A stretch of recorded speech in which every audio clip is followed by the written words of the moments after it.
De retour à Fan de sport avec notre deuxième partie de notre discussion de la semaine. On parle toujours de lutte. Considérez-vous que la lutte d'aujourd'hui donne un meilleur spectacle qu'avant et pourquoi?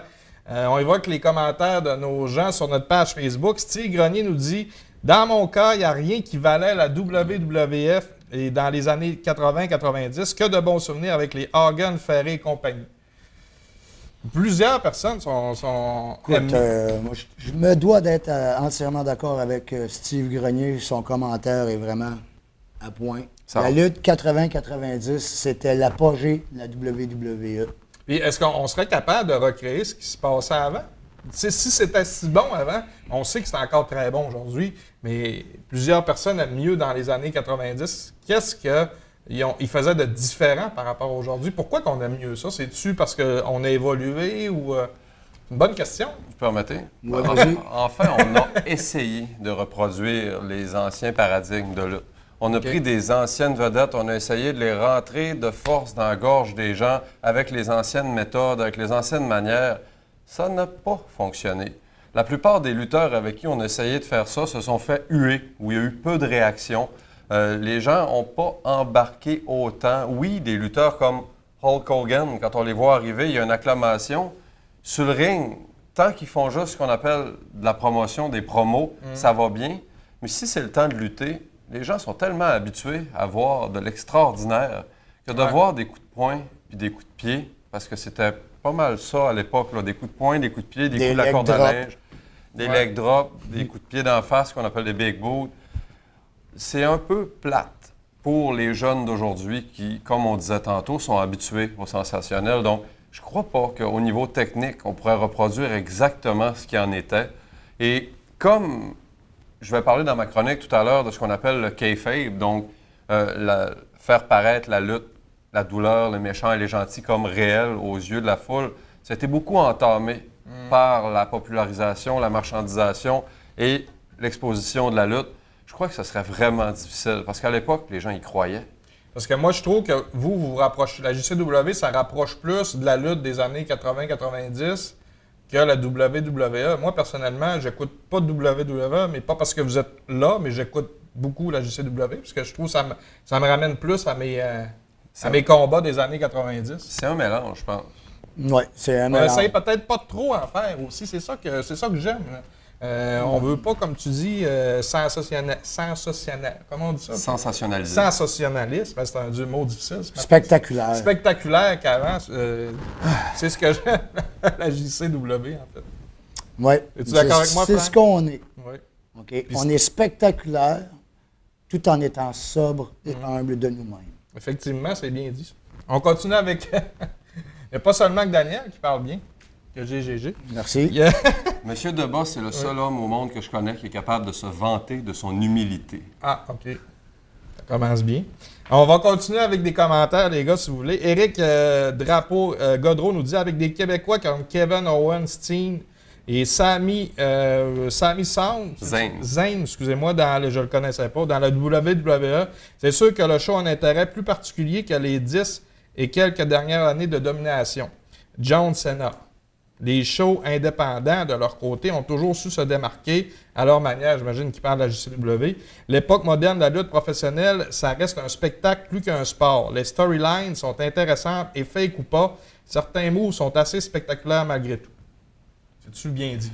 C'est bien dit, sauf pour ce qui est du terme « fake ». Je trouve que ça a une connotation un peu négative et péjorative à l'égard de la lutte. Il n'y a absolument rien de fake dans la lutte. C'est 100% vrai. C'est 100% vrai. La lutte, ça fait mal. Ça fait très mal. Oui. Les lutteurs se détruisent la santé puis le corps pour le spectacle.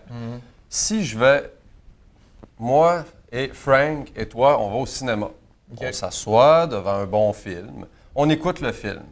Est-ce que tout le monde autour est en train de dire « Voyons, pourquoi tu vas au cinéma? Tu sais bien que c'est fake. C'est pas vrai un film. Il n'y a rien de vrai là-dedans. » Je suis totalement conscient que c'est des acteurs. C'est sûr et certain. Ils jouent un rôle, ils jouent le jeu, ils sont payés pour ça. Le spectacle n'est pas moins bon et plus fake pour autant. Quand je l'écoute, le film, il est vrai, le film. Un film, c'est tout aussi vrai que la lutte. Vous êtes d'accord avec ça? La lutte, c'est une histoire. Tu as deux protagonistes, des fois tu en as quatre. Puis, on va là pourquoi? Pour aller chercher le top. la ceinture. Ouais. C'est ce qu'on cherche. Ouais. L'humiliation de notre adversaire, l'acclamation de la foule, l'adrénaline quand t'apparais, puis que la foule crie ton nom. Frank Labas! Frank Labas! OK, parce que les gens crient votre nom. Il y en a qui apprécient ce que je fais pour la JCW, contrairement à certaines personnes.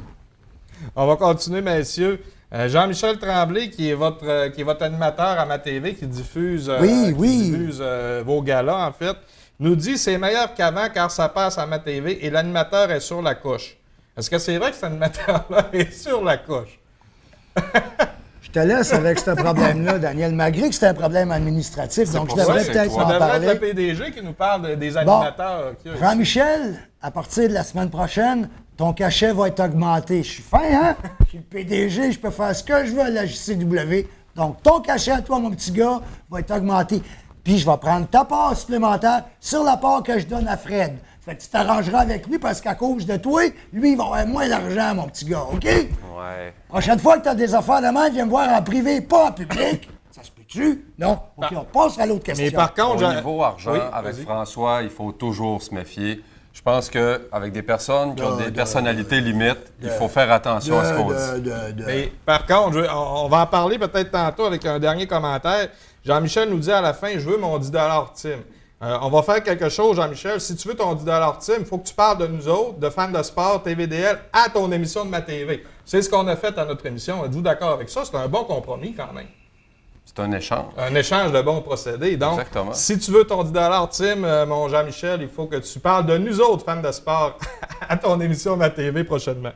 Dernier commentaire, messieurs, et non le moindre, c'est François Fortin, qui est coordonnateur animateur de TVDL, que vous avez passé en entrevue dernièrement avec. La lutte, c'était mieux qu'avant. De nos jours, il y a toujours des PDG vénéreux qui siphonnent tous les revenus, surtout à la JCW. Quoi? Moi, personnellement, François, c'est mon patron, j'ai pas le choix d'être d'accord avec lui. En plus, les lutteurs sont bénévoles. Comment ça se fait qu'on n'est pas capable de donner un cachet? Vous êtes habillé comme une carte de mois. Un instant, OK? Il faut savoir une chose. Les bénévoles, ça coûte cher. Puis de l'argent dans ces poches-là, là, à 5 piastres du billet, il n'y en a pas beaucoup, OK? Ah, puis tu trouves ça drôle, toi? Ben... Tu trouves ça drôle, hein? C'est quoi la prochaine question que tu vas me poser? Est-ce que j'ai un condo en Floride? Ouais, puis ça te regarde pas, sacrément?